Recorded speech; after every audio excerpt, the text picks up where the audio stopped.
ሰላም ጤና ይስጥልን አድማጭ ተመልካቾቻችን የካቲት 28 2018 ዓ.ም ዕለታዊ መረጃዎችና ዘገባዎችን ይዤ መጥቻለሁ።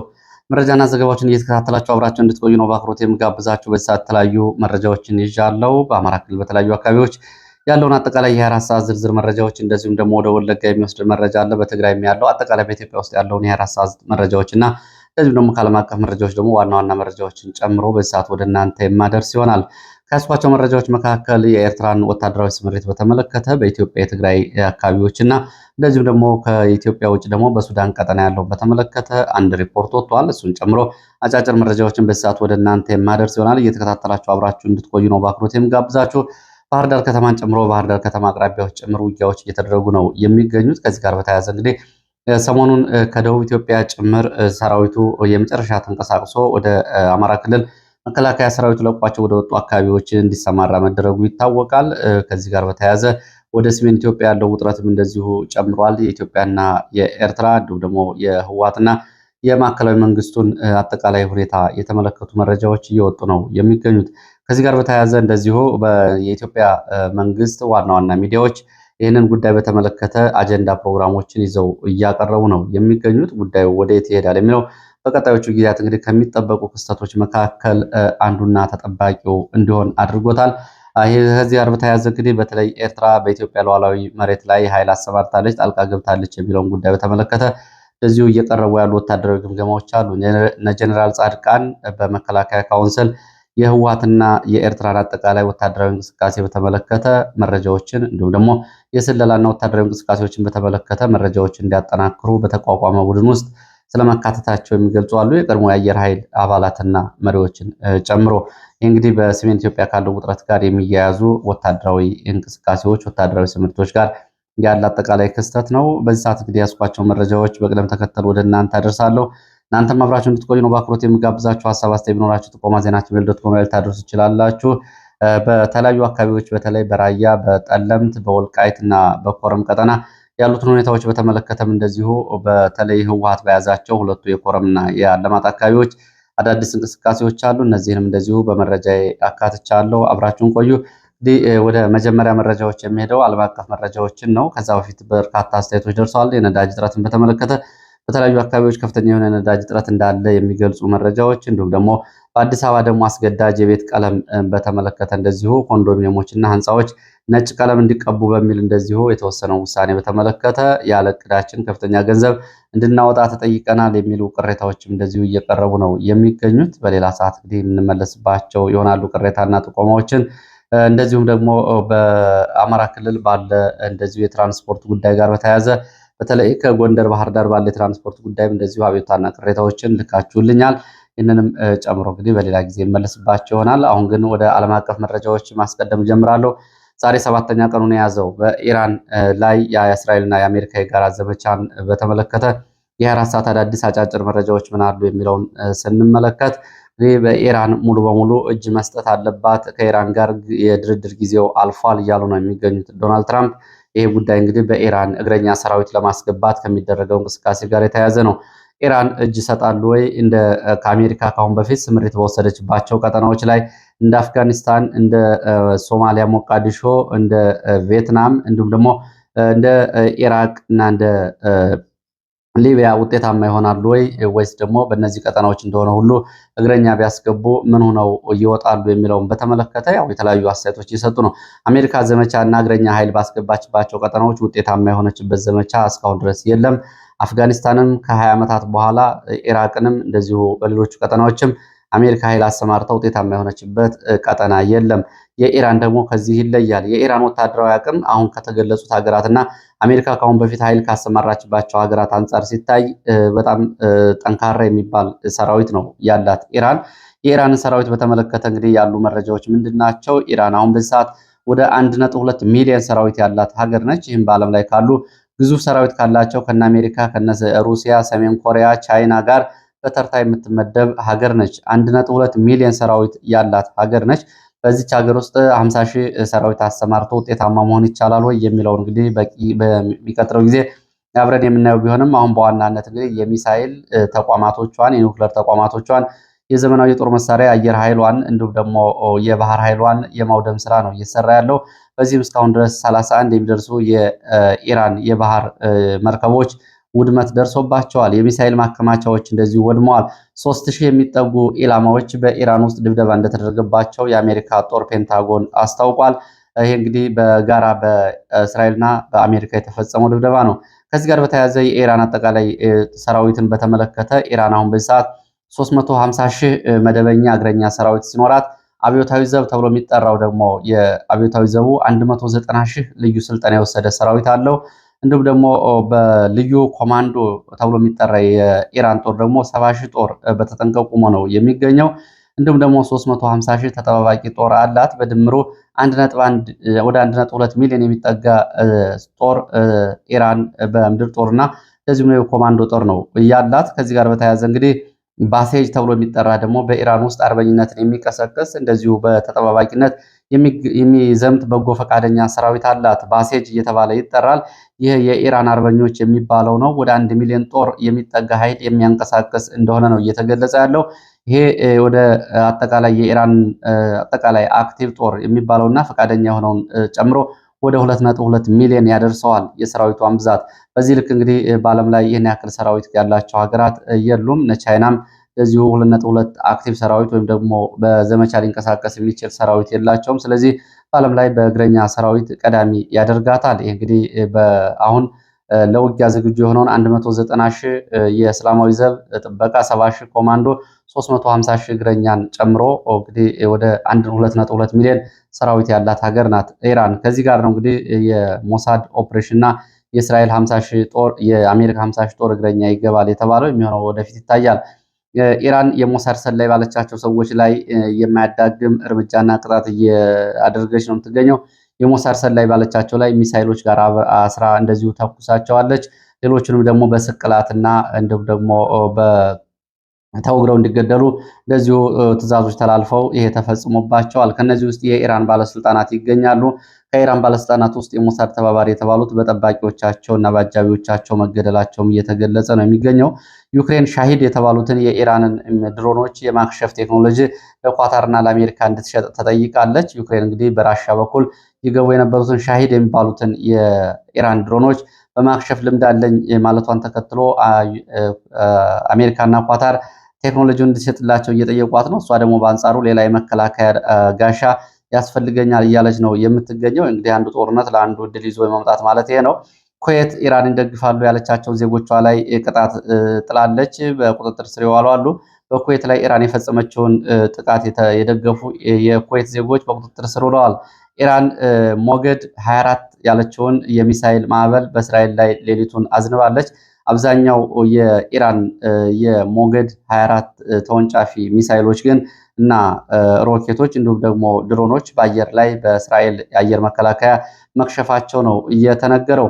ሩሲያ በአረብ ሀገራትና በባህረ ሰላጤው የሚገኙ የአሜሪካ የጦር ሰፈሮች ወትሮም አስፈላጊ ያልነበሩ እነዚህ ሀገራት የጦር ሰፈር እንዲቋቋም መፍቀዳቸው አደጋ ይዞባቸው መጥቷል።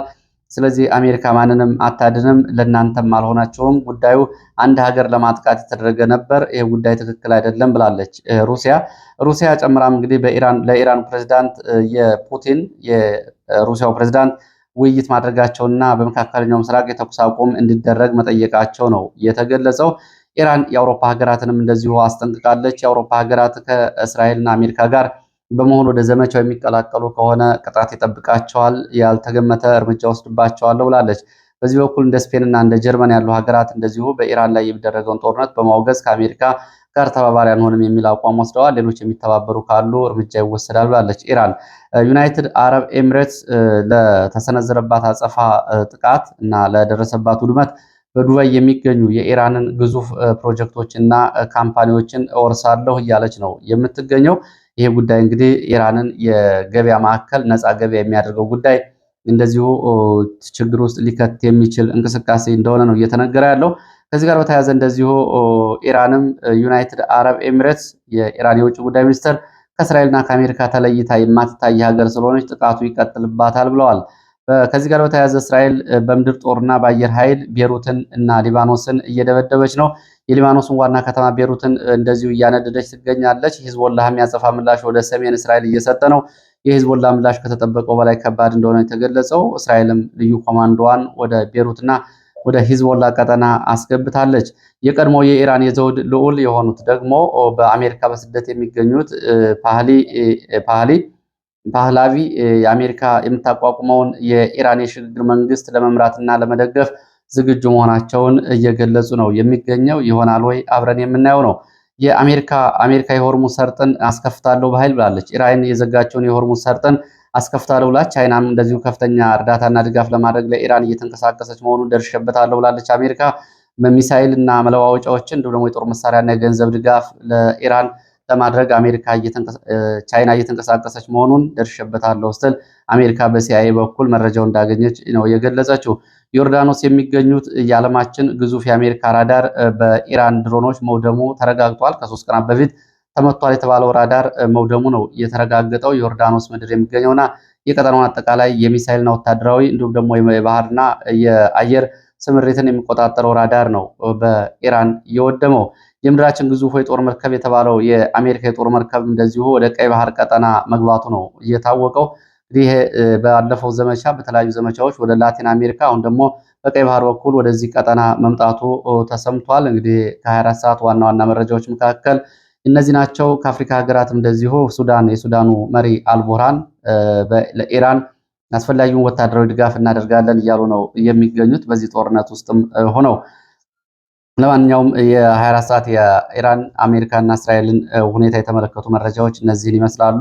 ወደ አገር ውስጥ መረጃዎች ስመለስ ወደ ወለጋ የሚወስደን መረጃን የማስከትለው በወለጋ ያለው የተባባሰ ሁኔታ ዛሬም ቀጥሏል። በርካታ ንጹሐን እየተገደሉ ነው። መኖሪያ ቤቶች ወድመዋል። በውጊያ በሌለባቸው ቀጠናዎች ጭምር እንደዚሁ የኦሮሚያ ክልል የጸጥታ አጋር የሆኑትና አልፎ አልፎ በጫካ ሲመቻቸው ወደ ከተማ በካምፕ እየተሰጣቸው የሚንቀሳቀሱ ታጣቂዎች ጭምር ጥቃቱን በመቀላቀል በአማራ ንጹሐን ላይ እና መኖሪያ መንደሮች ላይ ከፍተኛ ጉዳት አድርሰዋል። በወለጋ ያለው ሁኔታ ተባብሶ ቀጥሏል የሚሉት የመረጃ ምንጮች ከመከላከያና ከልዩ ኃይል ጋር በመሆን በጃልሞሴ የሚመራው የኦነግ ሸኔ ታጣቂ ይህ እንግዲህ አልፎ አልፎ ጫካ ውስጥ ለተወሰነ ጊዜ ይቆያል። ከዛ ውጭ ግን ዋና ታክቲካል ጉዳይ ማስፈጸሚያ ነው። ከመከላከያና ክልሉ ልዩ ኃይል ጋር በመሆን ጥቃት ከፍቷል። ምስራቅ ወለጋ ሲቡ ስሬ ተብሎ በተለይ ኮዩ ተብሎ የሚጠራ ቦታ በርካታ መኖሪያ መንደሮች ተቃጥለዋል፣ ወድመዋል። ሲቡ ስሬ ኦኬ እንደውም ነቀምት ከተማ በቅርብ ርቀት ከአየር ማረፊያው አቅራቢያ የሚገኝ ነው። አንገርጉትን መንደር 4 መንደር 6 መንደር 10 አባ ሙሳ ወንፋ ወንዝ ተብሎ እና ጃቶ ተብሎ የሚጠሩ መንደሮች ሙሉ በሙሉ ወድመዋል። በተለይ መንደር 6 ተብሎ የሚጠራው አካባቢ የነበሩ ቤቶች በቃጠሎ ሙሉ በሙሉ ወድመዋል።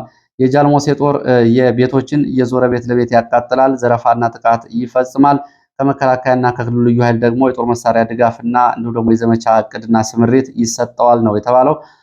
አንገርጉትን ከተማ ዙሪያ እንደዚሁ ከፍተኛ ውጥረት አለ። ጃልሞሴ ጦር እንዲሁም ደግሞ የኦሮሚያ አጠቃላይ ጸጥታ መከላከያ እንዲሁም ደግሞ የአማራ ወጣቶችን በአካባቢው ይገኛሉ። ከፍተኛ ውጥረት አለ። ሆሮ ጉዱሩ አቢደንጎሮ 20 ቀበሌዎች ቀውስ ውስጥ ነው ያሉት። ቱሉ ዋዩ የነበረው አብዛኛው እስረኛ ወደየት እንደተወሰደ አልታወቀም። ከፊሎቹ እስረኛዎች ወደ ሻምቡ ሳይወሰዱ አልቀረም። አብዛኞቹ ተረሽነዋል፣ ደብዛቸው ጠፍቷል ነው የተባለው። ከዚህ የተረፉት ደግሞ ወጣቶቹ ለጥይት ማብረጃ በሚል ወደ ተለያዩ አካባቢዎች እንዲገቡ የተደረጉ ስለመኖራቸው መረጃዎች ገልጸዋል። በተጠቀሰው ቦታ ሀብትና ንብረትም እንደዚሁ ወድሟል። እንግዲህ በዚሁ በሆሮ ጉዱሩ ባለፈው ሳምንት ጀምሮ ውጊያ በተደረገባቸው ቀጠናዎች እስካሁን ድረስ አስከሬኖች አልተነሱም። ገዳ ኮማንዶ ከፊት ለፊት ውጊያዎችን ከማድረግ ይልቅ መኖሪያ መንደሮችና በንጹሐን ላይ ጥቃቱን እየፈጸመ ነው የሚገኘው። ከ60 በላይ የበቆሎ መጋዘኖች ሙሉ በሙሉ ተቃጥለዋል። ይህ የተቃጠሉት እንግዲህ በክልሉ ጸጥታ ኃይል ነው። ሲቡ ሱሬ በርካታ ንጹሐን ተጨፍጭፈዋል። እስካሁን ድረስ እንኳ ያሉበት ሁኔታ አልታወቀም።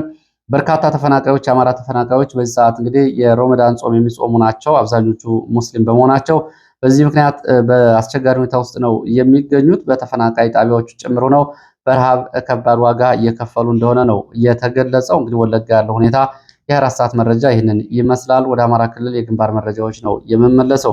ወደ አማራ ክልል የግንባር መረጃዎች ስንመለስ ወደ ሰሜን ወሎ የሚወስድን መረጃን ማስከትለው በሰሜን ወሎ መቄት ወረዳ ከፍላቂት ከተማ አቅራቢያ በተከታታይ ለሁለተኛ ቀን በተፈጸመ ድንገተኛ የደፈጣ ጥቃት ወታደራዊ ኪሳራ ደርሷል ነው የተባለው።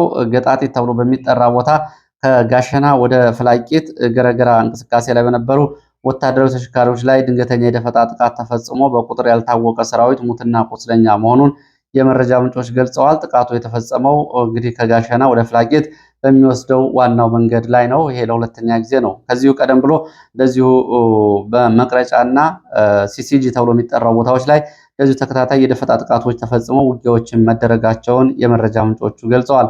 ባህር ዳር አቅራቢያና ወደ ሌሎች ወዳሉ የግንባር መረጃዎች እመለሳለሁ። ከዛ በፊት ግን የችሎት መረጃዎችን ወደ እናንተ ላድርስ። የችሎት መረጃዎች እንግዲህ በርካታ የፖለቲካና የህሊና እስረኞች በእስር ቤት ይገኛሉ። ያው የፍርድ ቤቶቹ ያው በተለይ አቃቤ ሕግ የፖለቲካ ፍላጎቶችንና የደህንነት መስሪያ ቤቱን ትዕዛዝ ይዞ ነው ችሎቱ እየተደረገ ያለው። ከዚህ አንጻር እንግዲህ ያው ችሎቱ ገለልተኛም አይደለም። እንዲሁም ደግሞ ችሎቱ ራሱን ችሎ ነፃና እንዲሁም ደግሞ መረጃ ላይ የተመሰረተ ዳኝነት ለመስጠት አይችልም የሚለውን ጉዳይ የሚያሳዩ ጉዳዮች ናቸው ከዕለት ወደ ዕለት እንግዲህ እየተሰሙ ያሉት። አብዛኞቹ በሽብር የተከሰሱትን በተመለከተ ትላንትና እንደዚሁ ወደ 5 የሚደርሱ መዝገቦች ላይ ያሉ የአማራ ህሊናና የፖለቲካ እስረኞች ፍርድ ቤት ቀርበዋል። የመጀመሪያው እነ እስራኤል መስፍን በአቃቤ ሕግ ምስክሮች እና በተከሳሽ ሰነድ ላይ ብይን ለመስጠት ነበር ለትናንት ተቀጥሮ የነበረው። ሆኖም አልደረሰልንም በማለታቸው ዳኞቹ ለመጋቢት 9 2018 ተለዋጭ ቀጠሮ መሰጠቱ ታውቋል። ሁለተኛው እነፈለቀ ታደሰ ናቸው ፍርድ ቤት የቀረቡት ክርክሩን ላይ ብይን ለመስጠት ነው።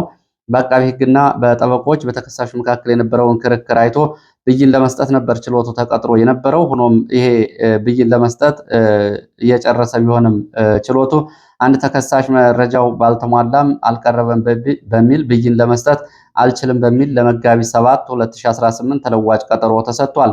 ሌላው እነ ቢኒያም ናቸው ፍርድ ቤት የቀረቡት። እነ ቢኒያም 14 ተከሳሾች ናቸው። ከነ ቢኒያም ጋሻው ጋር ካሉት 14 ተከሳሾች አቃቢ ሕግ አልተዘጋጀውም ማለቱን ተከትሎ በትላንትናው ዕለት ለመጋቢት 16 2018 ተለዋጭ ቀጠሮ ተሰጥቷል። ሌላው እነ ማይክ መላክ ናቸው። የመከላከያ ምስክሮቻቸውን እንዲያቀርቡ ታዘው ነበር። የመከላከያ ምስክሮቻቸውን አቅርበዋል። ነገር ግን ችሎቱ ለመጋቢት 21 እና 22 ተለዋጭ ቀጠሮ ሰጥቶባቸዋል አልተመቸኝም በሚል። ሌላው ማይበት አስራት መድህን በሱ ስር ያሉትና እሱን ጨምሮ በትላንትናው ዕለት ወደ ችሎት ቀርበው የእምነት ክህደት ቃላቸውን ሰጥተዋል። ለሚያዝያ 14 2018 ዓመተ ምህረት ተለዋጭ ቀጠሮ ተሰጥቷል። ሌላው እነ ቢንያም ምስጋናው ናቸው። እነ ቢንያም ምስጋናውና ቢንያም ምስጋናው ታከለ የተመሰረተው ክስ ላይ የጠበቃ አስተያየትና የተከሳሽ ምላሽን ለማቅረብ በሚል ለመጋቢት 14 2018 ዓ.ም ተለዋጭ ቀጠሮ መሰጠቱን ነው ከችሎት አካባቢ የወጡ መረጃዎች የሚያሳዩት። ወደ ትግራይ የሚወስደን መረጃ አስከትላለሁ። በትግራይ ከፍተኛ የነዳጅ እጥረት መከሰቱ ነው የተገለጸው። በእርግጥ በትግራይ ብቻ አይደለም፣ በመላ ሀገሪቱም ይሄ ጉዳይ ከየአካባቢው የሚመጡ ሪፖርቶች ያሳያሉ። የነዳጅ እጥረት ተከስቷል። ህወሓት መጠነ ሰፊ ወታደራዊ ዝግጅት ቀጥሏል። በነዳጅ እጥረት ምክንያት በክልሉ ያለው የጤና ስርዓት ሙሉ በሙሉ ሊፈርስ እንደሆነ የክልሉ ጤና ቢሮ በሰጠው መግለጫ አስታውቋል። በክልሉ እንግዲህ በነዳጅ እጥረት ምክንያት አጠቃላይ ያለው የጤና ስርዓት እየተስተጓጎለ ነው። በአስቸኳይ የፌዴራል መንግስት ጣልቃ በመግባት መፍትሄ እንዲሰጥ ነው የትግራይ ክልል እየጠየቀው። ከትግራይ ክልል ያለው ከጦርነት ዝግጅት ጋር በተያያዘ እንደዚሁ ዛሬ የሚጀመረው የምርጫ ቦርድን የመራጮች ምዝገባ በተመለከተ በትግራይ ክልል አጠቃላይ የምርጫ ምዝገባ እንደማይደረግ ነው የተገለጸው። እንግዲህ በህወሓት በኃይል ይዟቸው ከነበሩ አካባቢዎች መካከል እንደዚሁ አሁን በከፊል ራሳቸውን እያስተዳደሩ ባሉት እንደ ወልቃይት፣ ጠገዴ፣ ኮረምና አለማጣ ባሉት አካባቢዎችም ጭምር ያለው ሁኔታ ለመጋቢት 2 ተለዋጭ ቀጠሮ ተሰጥቶበታል። በትግራይ ግን የመራጮች ምዝገባ አይደረግም፣ ምርጫም እንደማይደረግ ነው ዛሬ እንግዲህ ከተጀመረው የመራጮች ምዝገባ መርሃ ግብርና ምርጫ ቦርድ ከሰጠው መግለጫ ለመገንዘብ የሚቻለው። ህወሓት በራያ ቀጠና እንደዚሁ ስንቅና እንዲሁም ደግሞ ያፈሳ ዘመቻ በሚል ሚሊሻ አሰማርቶ ከትላንት ጀምሮ በርካታ ሰዎችን እያፈነ ወደ ካምፖች እየወሰደ ነው። ዛሬ ዋጃ አካባቢ እንደዚሁ በርካታ ወጣቶች ታፍነው ተወስደዋል። እንደዚሁም ደግሞ ከ1400 ብር ጨምሮ የተለያየ መጠን ያለው ገንዘብና ስንቅ እንዲሁም ደግሞ ደረቅ ሬሽን እንዲያዋጡ ማህበረሰቡ ከፍተኛ ጫና ውስጥ ነው። ለጦርነት ካለው ዝግጅት አንጻር ነው ይሄ የወጣው። ሌላው የኢትዮጵያና ኤርትራን በተመለከተ እንደዚሁ ውጥረቱ መጨመሩን ተከትሎ አፍሪካ ሪፖርት የሚከተለውን መረጃ ይዞ ወጥቷል። ኤርትራ ከሁለት ቀጠናዎች ወታደራዊ እንቅስቃሴና ወታደራዊ ስምሪት ማድረጓን የሚገልጽ ነው አፍሪካ ሪፖርት። ይህም አንደኛው በትግራይ በኩል ነው። በትግራይ ባሉት እንደ አዲግራት፣ ዛላምበሳ፣ መቀሌ ጨምሮ በዋና ዋና ቦታዎች የኤርትራ ጦር ወደ ኢትዮጵያ መግባቱና ስምሪት መውሰዱን እንዲሁም ደግሞ ከዚህ ከኢትዮጵያ ከውስጥ ባሻገር ደግሞ በሱዳን በሌላ አቅጣጫ በሰሜን ምዕራብ ኢትዮጵያ ሐምዳይት ተብሎ በሚጠራው አካባቢ የሰርጎ ለመግባትና እንዲሁም በዚህ በኩል ለመግባት እንቅስቃሴ መኖሩና ዝግጅት መኖሩን ዘአፍሪካ ሪፖርት ገልጿል። ይህንን ዘአፍሪካ ሪፖርት ከከፍተኛ ወታደራዊ ባለስልጣን ሰምቼዋለሁ ብሎ ነው ዘገባውን እየሰራው። በዚህ መሰረት ሐምዳይት ተብሎ የሚጠራው አካባቢ የሳምሬ ቡድን ወይም ደግሞ የማይካድራ ጨፍጫፊዎች የህወሓት ታጣቂዎች አሁን አርሚ 7 እየተባሉ የሚጠሩት በሚኖሩበት ካምፕ አካባቢ የኢትዮጵያ ሰራዊት መለዮዎችን ጭምር በመልበስ ለመንቀሳቀስ ዝግጅቶች እየተደረጉ መሆናቸውን የሚያሳዩ መረጃዎች እንዳሉት ዘአፍሪካ ሪፖርት ይዞ ወጥቷል። ከዚህ ጋር ያለው እንግዲህ ውጥረት በየቀኑ ሪፖርት ከሚደረገው ጋር የዛሬው ደግሞ የዘአፍሪካ ሪፖርት ሲታይ ያው እንግዲህ በቀጠና ያለውን ውጥረት ጨምሮ የሚያሳይ ነው። ወደ ግንባር መረጃዎች እመለሳለሁ። ከባህር ዳር በቅርብ ርቀት ባሉ አካባቢዎች እንደዚሁ ውጊያ ተደርጓል። ከባህር ዳር በቅርብ ርቀት በሚገኘው ሜጫ ወረዳ አማሪትና አካባቢው ትላንትና ለዘመቻና ለአሰሳ በተለያዩ ግንባሮች ከገባ መከላከያ አድማ ብተናና ሚሊሻ ጋር ውጊያ ተደርጓል። በዚህ ውጊያ ላይ እንግዲህ ከፍተኛ ሰብአዊ፣ ቁሳዊ፣ ወታደራዊ ኪሳራ ደርሷል። ለሰዓታት በተደረገው ዘመቻ የደረሰውን ጉዳት በተመለከተ ፋኖ የሚከተለውን አሃዛዊ መረጃ አውጥቷል። በዚህ አሃዛዊ መረጃ መሰረት 35 ምርኮ፣ 97 በላይ ሞት፣ የቡድን መሳሪያ 1 መገናኛ ሬዲዮን ጨምሮ እንደዚሁ የተማረከ ተተኳሽ ከ3000 በላይ በእጅ ገብቷል ሲል ነው የገለጸው። እንግዲህ የነፍስ ወከፍ መሳሪያዎችን በተመለከተ ሪፖርቱ አላካተተም። ይህንን አሃዛዊ መረጃዎች በማውጣት ፋኖ ድል መቀዳጀቱን ገልጿል። ዛሬም በአካባቢው እንደዚሁ ውጥረት መኖሩን የሚያሳዩ መረጃዎች ናቸው ያሉት። ሌላው እንደዚሁ በደንበጫና በአማኑኤል መካከል በሚገኝ እንደዚሁ የፍተሻ ኬላ ላይ ዛሬ ማለዳ ድንገተኛ የደፈጣ ጥቃት ተፈጽሟል። በተፈጸመ ድንገተኛ የደፈጣ ጥቃት ኬላ ላይ፣ ፍተሻ ላይ እንዲሁም ደግሞ ጥበቃ ላይ የነበሩ ወታደሮች ላይ ጉዳት ደርሷል። ትላንትና ወዲያም እንደዚሁ በዚሁ በአካባቢው ውጊያ ነበር። እምቡሌ፣ የነጭ ተብሎ በሚጠሩት አካባቢዎች ውጊያዎች እንደነበሩ የገለጹት የመረጃ ምንጮች ዛሬ ደግሞ በዋናው መንገድ ላይ ኬላ ላይ በነበረ ጥበቃ በነበረ ኃይል ላይ ድንገተኛ የደፈጣ ጥቃት ተፈጽሟል። በዚህም ጉዳት መድረሱ ነው የተገለጸው። ለተለያዩ አካባቢዎች ለዚህ ሰዓት ያሰባሰብኳቸው መረጃዎች እነዚህን ነው የሚመስሉ። ስለተከታተላችሁ በእጅጉ አመሰግናለሁ። በሌላ ተመሳሳይ መርሃ ግብር እስከምንገናኝ ድረስ መልካም ጊዜ